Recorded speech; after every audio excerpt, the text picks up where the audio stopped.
Hey guys, Stephen here with another DIY musician guide. Did you know you can now use hashtags in your YouTube videos? Well, in this video I'm going to show you how and why you should be using them right now. Yeah, please excuse the backdrop because I'm in the process of moving and I'm in a kind of cardboard prison.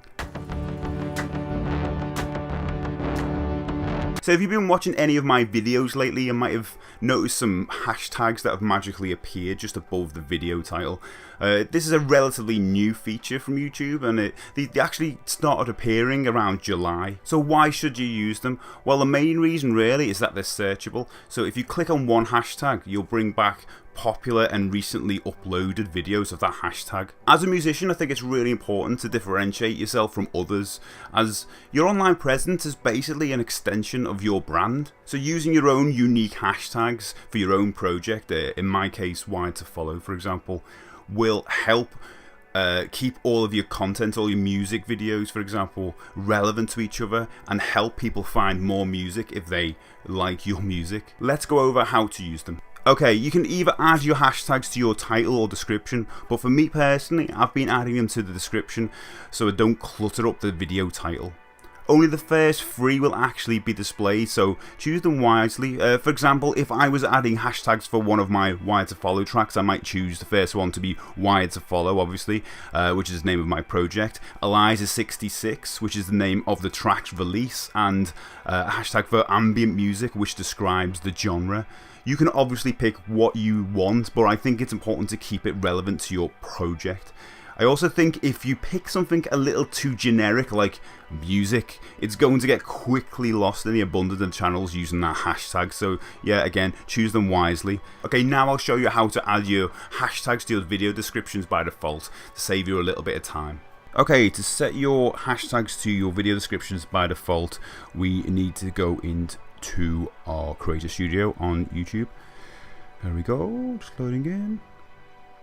And then we need to go to our channel, which is here. Clicking on, and then monetization, upload defaults. There we go. Right, as you can see, I've got some description stuff there and some tags and stuff, but we're just going to open up this description section here, and you can see that I have put some hashtags right at the bottom. Yeah, so you can put them anywhere you want in your description. Obviously you can put it in title, but as I said before, I like putting them in the bottom of the description. Bear in mind that YouTube will penalize you if you put like over tag basically, so don't be putting like more than 15 tags in there. I'd just be safe and add 5, and as I said before, it's only going to take the first 3. So I've got, for me, Wide to Follow, YouTube Musician, Liverpool Composers.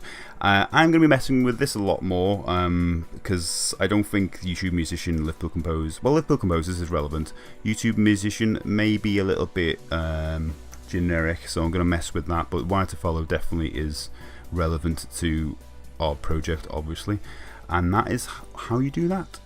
So you just hit the save when you're done, and then we can move on. Okay, but what happens if you've got about 100 videos and you're screaming at me saying, Stephen, I've got 100 videos, what I'm going to do? I'm going to have to go through and edit each video and add all of these hashtags? No, you don't. I'm going to show you how you can add these hashtags to your existing videos right now. Okay, back in the Creator Studio where we were before, let's now hit the Video Manager option, right?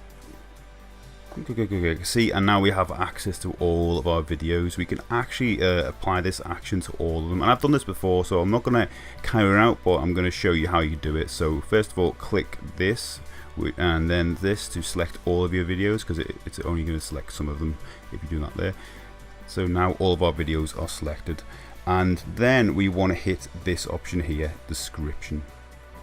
Right, so we can append to end, append to start, or set to. So you know, in my example, I'm adding these hashtags to the bottom of my description, so this is where you would add it. You'd just, for example, just type Wired to Follow,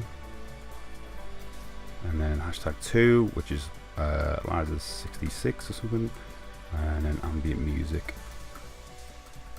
And then as I hit submit, you'll then get a message saying, are you sure you want to apply this to all of your videos? It's going to take time, etc. And just say okay to that and then move on, and you are done. Okay, there are things to keep in mind when you are choosing your hashtags, and I'll provide a link to YouTube's guidelines and policies all about this. But basically, just use your common sense. Don't use misleading hashtags such as like Radiohead or the Beatles, unless your video is about them in some way. Don't use any sexual or bad language, anything like that. Just use your common sense. Also, don't use spaces. Hashtags are all one word. For example, for me, Wired to Follow, which is my project, is one word, Wired to Follow. I do not split it up into Wired to Follow. Okay, that's it. Let me know if you have any questions, and if you're going to do this yourself, let me know what tags you're using. And if you want to see more videos like this, please like and subscribe, and I will see you next time for the DIY musician guide, hopefully with less boxes, but probably more boxes.